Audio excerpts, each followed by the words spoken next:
तैयार हो जाइए। अज्ञात की गहराइयों में छुपे भयावह अंधेरे को उजागर करने का समय आ गया है।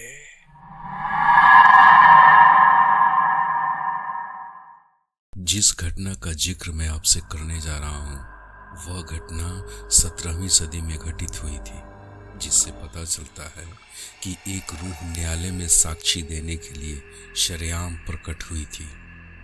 टेबनर विलियम्स नाम का एक आदमी इस किस्से से जुड़ा हुआ था। शाम के समय विलियम्स एक बार घुड़सवारी कर रहा था जंगल की तरफ, तो एक व्यक्ति अचानक ही आकर उसके घोड़े पे सवार हो गया। विलियम्स काफी डर गया। फिर उसने हिम्मत जुटाई और उस व्यक्ति से सवाल किया, तुम कौन हो और तुम मुझसे क्या चाहते हो?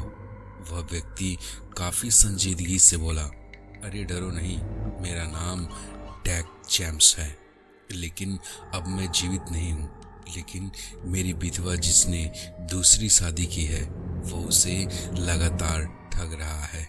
जेम्स और उसकी विधवा को विलियम्स भली भांति जानता था। तुम उस धोखेबाज से मेरी पत्नी को बचा लो और उसे समझाओ कि वह उसे छुटकारा पाने के लिए न्यायालय का सहारा ले। यदि उसने ऐसा नहीं किया तो वो उस आदमी को बर्बाद कर देगा। अब विलियम्स को समझ नहीं आ रहा था कि वह कैसे जेम्स की विधवा को उस फरेबी से बचाए और उसके बारे में कैसे बताए। धीरे धीरे लगभग 6-7 महीने बीत गए। तभी एक बार फिर से जेम्स की रूह प्रकट हुई और उसने काफी कड़े शब्दों में विलियम्स को चेतावनी दी।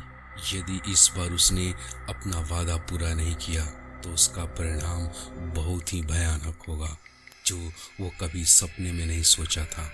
विलियम्स ने पादरी का सहारा लिया और पादरी ने विलियम्स को सुझाया कि उसे अपना वादा निभाना चाहिए। तब विलियम्स ने जेम्स के बेटे को सारी घटना के बारे में बताया। जेम्स के बेटे को धीरे धीरे बातों का आभास हुआ। उसने अपने सौतेले पिता पर केस ठोक दिया और कुछ ही दिनों बाद पुलिस आकर उसे जेल ले गई। लेकिन न्यायालय में साबूत न होने के कारण उसने अपने आप को बेकसूर साबित किया और वह बच गया। लेकिन उसके बाद शुरू हुआ मौत का तांडव। जिस दिन वो व्यक्ति न्यायालय से बरी होकर घर आ रहा था, आते आते रास्ते में रात हो गई। जब वो जंगल से गुजर रहा था उसी समय अचानक एक खतरनाक हमला हुआ उसके ऊपर और उसके शरीर के चिथड़े चिथड़े उड़ गए।